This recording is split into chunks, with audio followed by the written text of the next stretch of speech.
會舒緩長新冠咳嗽，除咗之前介紹過嘅食療、穴位按摩等等嘅方法，原來中醫嘅香囊都幫到手。今集我哋會為大家講解。醫師啊，我哋之前都有討論過由食療、穴位按摩等等嘅方法去舒緩長新冠嘅呼吸症狀啦。唔知仲有冇其他方法可以試下呢？我哋咧都可以製作咧中藥嘅香囊去幫助舒緩嘅症狀嘅。咁中藥香囊咧，我哋有兩個特性。第一咧，我哋會選取有芳香性質嘅藥材。咁芳香性質嘅藥材咧，佢有辟胃、化濕、開竅同埋解表咁樣嘅作用嘅。第二咧，我哋都會按個人化去處方。我哋會因應咧患病嘅人嘅症狀同埋當時嘅機體狀態，譬如話寒熱溫涼咁樣咧，去選取唔同嘅藥材嘅。咁有唔同呼吸症狀嘅人士可以整啲咩香包啊？我哋會按咧病者嘅唔同體質、溫熱同埋寒涼咧，去分整唔同嘅香包嘅。第一先講寒涼體質嘅病人啦，佢哋平時嘅症狀咧會包括怕凍啦、流清稀嘅鼻水、啲痰係稀白色嘅，脷苔係薄白，脷嘅顏色係淡紅。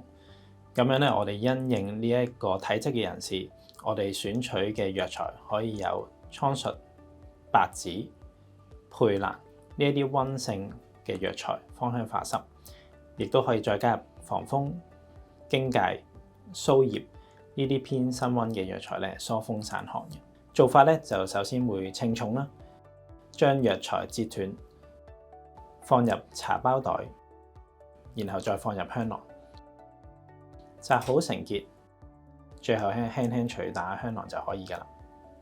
注意嘅事項咧，就係對於中藥材有過敏或者孕婦咧，需要慎用。使用前咧可以諮詢中醫師嘅。如果係體質溫熱嘅話，材料有啲咩分別咧？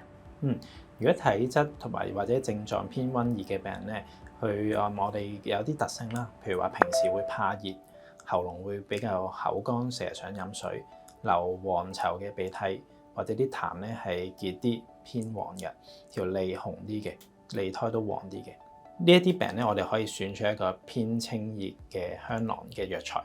首先，我哋可以同樣用蒼術、白芷、佩蘭芳香化濕，另外再加入咧桑葉、菊花呢啲偏涼性嘅藥材咧，疏風散熱嘅。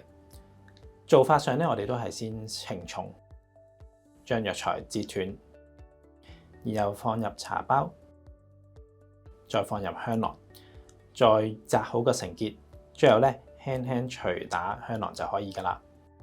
注意事項咧，包括對中藥材過敏嘅病人或者咧係孕婦咧，都需要慎用㗎。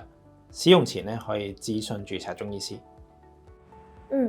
有啲人咧仲伴隨住其他症狀嘅喎，例如係有鼻水啊、有痰啦，佢哋又可以點做咧？我哋咧都可以因應咧病人唔同嘅症狀，再特別加一啲藥材嘅。譬如話咧有鼻流清涕嘅情況啦，我哋可以加辛夷花同埋鵝不食草呢兩隻藥材咧，偏溫性，有通鼻竅同埋咧疏風散寒嘅作用嘅。第二啦，如果有痰嘅病人咧，我哋亦都可以加陳皮同埋遠志呢兩種藥材，有偏溫嘅性質，有驅痰嘅作用。第三啦，咽喉不適嘅病人咧，我哋可以加桔梗，性質平和嘅藥材，我哋可以用咧有宣肺利咽、驅痰排膿嘅作用。咁整完之後會建議病人點樣去用呢個香囊啊？我哋咧建議病人咧可以將香囊佩戴喺胸前或者放喺衫袋入面，喺瞓覺嘅時候咧放喺床邊亦都可以。每星期咧都可以輕輕捶打個香囊，等咧香味咧更加容易發揮出嚟。唔用嘅時候咧，我哋可以將香囊放返喺密封嘅袋入面去保存香味。如果聞落香味消失咗嘅話咧，就可以更換藥芯啦。